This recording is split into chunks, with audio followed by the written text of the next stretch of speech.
warahmatullahi wabarakatuh. Halo semuanya, kembali lagi di Humanicom Talks. Dengan saya Andi Umul Reski Lutfia yang akan memandu podcast kali ini yang membahas mengenai organisasi itu bukan penghambat, melainkan penunjang. Tentunya di sini saya tidak sendiri. Saya akan ditemani dengan narasumber untuk berbincang-bincang beberapa menit ke depan, yaitu dengan Kak Zul Jalali wal Ikram. Halo Kak. Halo. Bagaimana kabar Tak? Alhamdulillah. Baik. Alhamdulillah. For your information, Kak Zul Jalali wal Ikram ini merupakan Ketua Badan Eksekutif Mahasiswa Fakultas Ilmu Sosial dan Ilmu Politik Universitas Muhammadiyah Makassar tahun 2022-2023. Nah, jadi Kak Zul ini merupakan Ketua BEM-nya Visip Unismo yang sekarang, ya kan Kak? Nah, mungkin untuk lebih jelasnya teman-teman, saya persilahkan dulu kepada Kak Zul untuk memperkenalkan diri, supaya teman-teman di rumah juga tahu nih informasi detail dari Kak Zul. Silakan Kak. Oke, baik. Terima kasih. Saya Zul Jalali wal Ikram, akrab di sapa Zul. Ya, biasa juga dipanggil Ngopi. Gitu. Saya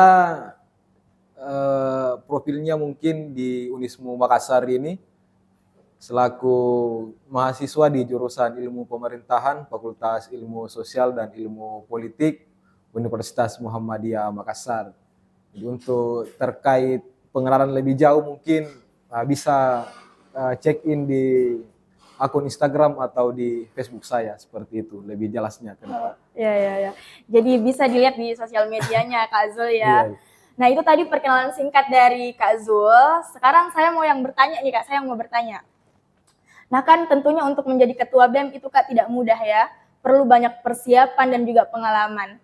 Nah, kalau boleh tahu nih, apa aja sih Kak persiapan, pengalaman, dan juga motivasi Tak sehingga Kakak itu mencalonkan diri untuk menjadi ketua BEM pada saat itu? Oke, terkait dengan pengalaman, motivasi, dan mengapa memberanikan diri mencalonkan ketua BEM. Pertama mungkin dalam ranah organisasi, saya termasuk orang yang memang besar dan tertimpa di organisasi semenjak kelas 2 SMP kalau tidak salah pada saat itu. Mulai berkecimpung dan bergelut ke dalam dunia organisasi sehingga segala aktivitas yang saya lakukan itu tidak terlepas dari berbagai macam kegiatan-kegiatan dalam organisasi. Itu yang menjadi pondasi awal kenapa saya memberanikan diri menjadi ketua BEM, karena telah bagi saya dibekali berbagai macam ilmu dan pengalaman di organisasi. Pertama itu salah satu organisasi pelajar terbesar yang ada di Indonesia yang kita kenal sebagai Ikatan Pelajar Muhammadiyah. Jadi di situ saya memulai jenjang karir sebagai orang organisatoris ya, sampai sekarang ini. Terkait dengan motivasi, saya sangat termotivasi untuk menjadi ketua BEM itu pada saat penerimaan mahasiswa baru di tahun 2019. Mungkin penerimaan mahasiswa baru yang seperti ini itu tidak ditemukan oleh teman-teman, utamanya angkatan COVID ini. Iya. Ini yang menjadi degradasi sebenarnya. Saya sangat kagum dan melihat ada wibawa yang istimewa yang dibawakan oleh setiap ketua BEM pada saat itu, karena proses penyambutan mahasiswa baru dilaksanakan secara offline, secara tatap muka. Jadi kita melihat langsung bagaimana euforia yang kita rasakan selaku mahasiswa baru. Nah, di situ mungkin penilaian pertama saya kenapa ingin menjadi ketua BEM. Motivasinya ya pada saat itu kami sebagai maba yang duduk di belakang, orang-orang pengurus lembaga duduk di depan. Ya, terbersit di pikiran saya, ya pasti insya Allah suatu hari nanti saya juga akan berdiri di atas selaku ketua BEM. Dan alhamdulillah motivasi itu terwujud sampai sekarang. Alhamdulillah. Seperti itu. Nah, terkait dengan kenapa mencalonkan diri sebagai ketua BEM, pertama mungkin karena ingin melatih bagaimana jenjang kepemimpinan kita di setiap lini. Karena di setiap organisasi pasti beda kultur ataupun aturannya masing-masing. Beda di organisasi OKP ataupun di organisasi internal kemahasiswaan itu sendiri. Jadi saya memberanikan diri bagaimana melatih mental khususnya dalam dunia mahasiswa untuk memimpin sebuah lembaga di skala fakultas di Visip Unismo Makassar itu sendiri Dengan itu tadi bekal-bekal yang telah kita dapatkan sebelumnya di berbagai macam organisasi, dan itu yang kita ejawantahkan ke dalam organisasi di tingkat mahasiswa, utamanya di Fakultas Ilmu Sosial dan Ilmu Politik, seperti itu mungkin. Oh iya ya, berarti memang Kak Zul ini punya niat untuk jadi ketua BEM itu dari lama ya? Sudah lama sebenarnya. Nah, bicara mengenai organisasi nih Kak, kalau pasti Kak Zul juga peka terhadap keadaan sekarang, kalau mahasiswa itu mengalami krisis minat organisasi. Banyak di antara mereka yang tidak mau berorganisasi karena ya alasan utamanya itu takut akademiknya terganggu. Nah, menurutnya Kakak, bagaimana nih pandangannya Kakak mengenai masalah-masalah itu? Apakah memang benar atau bagaimana? Bagaimana Kak? Oke, ini rumit juga pertanyaan-pertanyaan yang seperti ini. Terkait dengan bagaimana organisasi itu berpengaruh kepada akademik dari setiap mahasiswa. Saya anggap ini adalah ungkapan yang keliru terkait dengan organisasi bisa menghambat proses akademik dari setiap mahasiswa. Karena saya beranggapan bahwa organisasi itu sebenarnya menjadi penunjang untuk bagaimana kita sukses dalam akademik itu sendiri. Akan tetapi realitas yang terjadi sekarang ini, itu banyak teman-teman yang menjadi pengurus organisasi, pengurus lembaga, yang menggambarkan ataupun mendeskripsikan bahwa seolah-olah pengurus organisasi atau pengurus lembaga itu lama selesai. Jadi biasa disingkat dengan istilah-istilah mapala, mahasiswa paling lama dan lain-lain segala macam, dan ini sebenarnya yang menjadi dogma, yang menjadi doktrin kepada mahasiswa-mahasiswa baru yang harus diluruskan corak ataupun cara berpikirnya. Bahwa tidak selamanya orang-orang yang berkecimpung di dalam dunia organisasi itu bisa menghambat proses perkuliahan. Malahan sebaliknya. Karena di dalam organisasi ada banyak hal yang teman-teman bisa dapatkan yang itu tidak didapatkan di dalam dunia perkuliahan. Termasuk bagaimana memanajemenkan waktunya dengan baik, karena tidak mungkin kita di kampus ini itu 24 jam menyelesaikan waktu dengan mengurus proses akademik. Pasti harus diimbangi dengan kegiatan-kegiatan yang ada di organisasi agar itu bisa seimbang dan bisa kita komparasikan antara apa yang kita dapatkan di kampus, di akademik, dan apa yang kita dapatkan di organisasi. Nah, hanya saja belakangan ini memang bicara soal organisasi, ya yang menjadi PR bersama kita adalah bagaimana memunculkan nilai jual dari setiap pengurus lembaga ini. Agar teman-teman yang baru mungkin mau masuk kampus itu melihat patron dari kita selaku pengurus lembaga, betul-betul ciri yang kita tebarkan adalah ciri positif. Misalnya ya mereka ingin masuk ke organisasi karena itu menunjang bagaimana penyelesaian akademiknya. Bagaimana interaksinya dengan masyarakat dan lain segala macam. Ini yang harus menjadi hal yang mesti kita pikirkan ke depan. Karena sangat beda kita melihat teman-teman dalam dunia kampus yang aktif di organisasi dengan yang tidak aktif ataupun tidak bergabung sama sekali. Sekali lagi saya tegaskan ya, organisasi bukan penghambat. Dia malah penunjang untuk bagaimana mencapai segala prestasi di akademik, dan itu kita dapatkan di organisasi sebelum sampai ke sana. Ya. Nah, jadi teman-teman mungkin kalimat terakhir dari Ketua BEM ini bisa digarisbawahi ya, bahwa organisasi itu bukan penghambat melainkan penunjang. Nah, berbicara mengenai pengalaman organisasi nih Kak, tentunya pengalaman organisasinya Ketua BEM ini sudah tidak diragukan lagi ya, sudah wah luar biasa memang. Nah, jadi selama Kakak berorganisasi, kalau boleh tahu apa saja sih Kak output yang sudah Kakak dapat selama Kakak berkecimpung di dunia organisasi itu? Oke, jadi terkait dengan output, terkait dengan manfaat yang saya pribadi rasakan selama berkecimpung di dalam dunia organisasi, saya rasa itu sangat banyak dan tidak bisa saya ceritakan semuanya. Karena kalau mau bahas ya pasti tidak selesai sampai pagi begitu. Yang penting adalah apa yang kita dapatkan di organisasi, tentu itu adalah hal yang sangat fundamental dan sangat bermanfaat untuk bagaimana kelangsungan hidup kita di masa yang akan datang.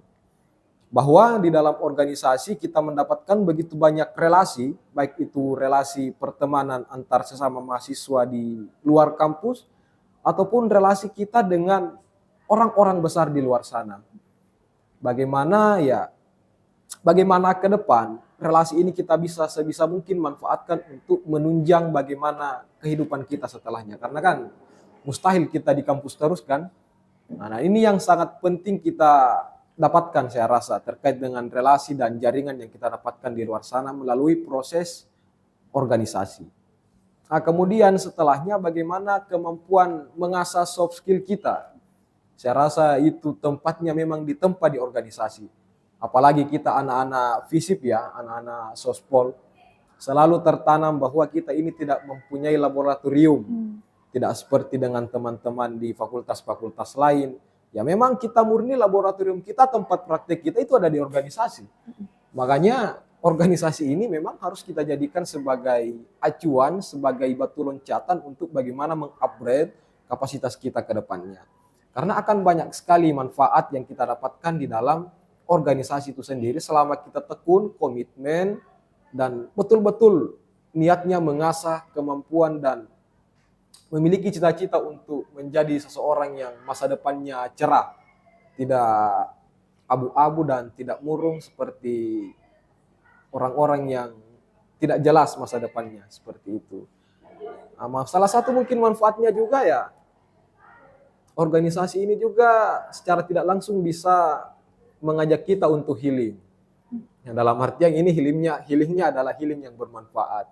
Ya, kita telah berkeliling ke pulau-pulau yang ada di Nusantara ini itu bagian dari organisasi yang selama ini kita geluti. Makanya selaku organisatoris ya kami sangat mengharapkan teman-teman untuk bagaimana melanjutkan perjuangan, bagaimana melanjutkan periodisasi di organisasi karena yakin dan percaya ke depan apa yang kita lakukan hari ini itu akan membuahkan hasil di masa yang akan datang selama kita tekun dan berusaha semaksimal mungkin. Jadi sekali lagi bicara soal output sudah banyak sekali. Bicara soal pengalaman, bicara soal jaringan, bicara soal wawasan dan lain segala macam, ketemu dengan tokoh-tokoh hebat dan lain-lain segala macam itu salah satu manfaat yang sangat besar. Kalau kita mau pikirkan apa yang kita dapatkan di organisasi, saya rasa begitu. Ya. Nah, jadi teman-teman output dari organisasi itu ternyata banyak banget ya, apalagi dari pengalaman-pengalamannya Kak Zul. Jadi kalau misalnya teman-teman masih mau tahu nih output yang lain dari pengalamannya Kak Zul, bisa cerita-cerita langsung, ketemu langsung sama ketua BEM-nya FISIP-nya. Iya, bisa ngopi-ngopi kan? Iya, ngopi-ngopi.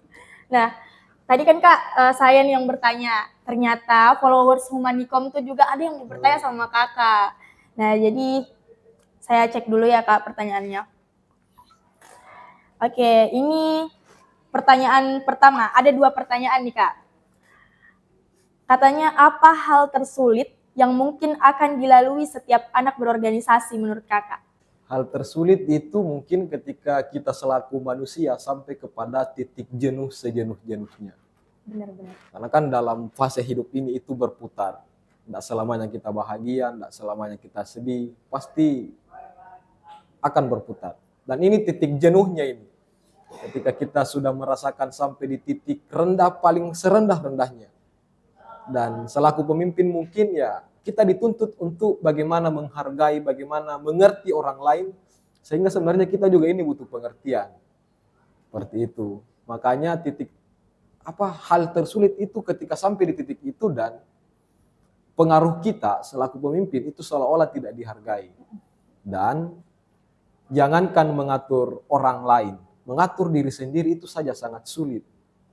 Jadi salah satu yang menjadi bagian tersulit adalah bagaimana mengakomodir, bagaimana mengatur, dan bagaimana mengarahkan orang lain agar betul-betul bisa mengerti, bisa paham, dan bisa mengaminkan apa yang kita katakan. Seperti itu, salah satu hal tersulit.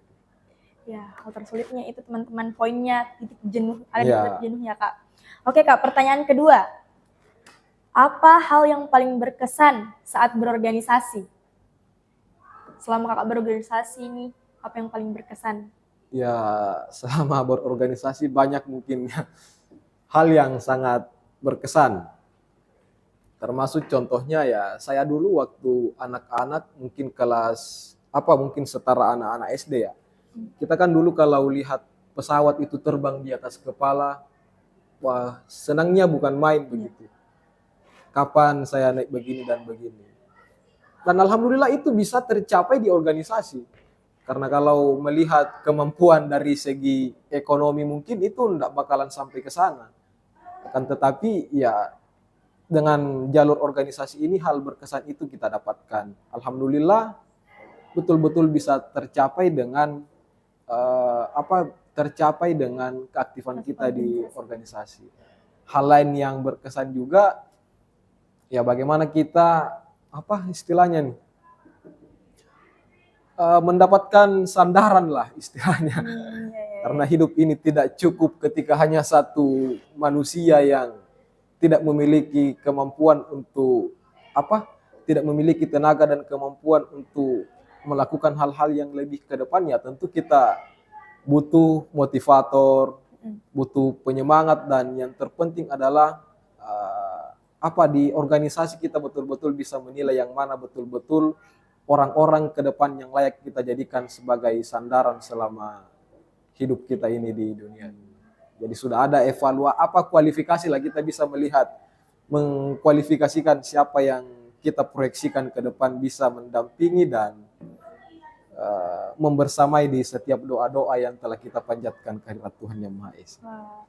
Wah, oke teman-teman, terima kasih banyak ya untuk teman-teman akan partisipasinya yang bertanya.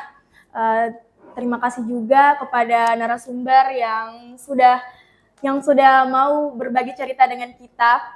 Tak terasa ya teman-teman, kita sudah berada di ujung pembahasan. Terima kasih kepada teman-teman yang setia menonton Humanicom Talks sampai akhir. Jangan lupa like, comment, subscribe, and share video ini. Dan jangan lupa tinggalkan pesan di kolom komentar. Saya Andi Umul Reski Lutfia, pamit undur diri. Billahi fissabil haq, wastabiqul khairat. Sampai jumpa di Humanicom Talks selanjutnya. Wassalamualaikum warahmatullahi wabarakatuh.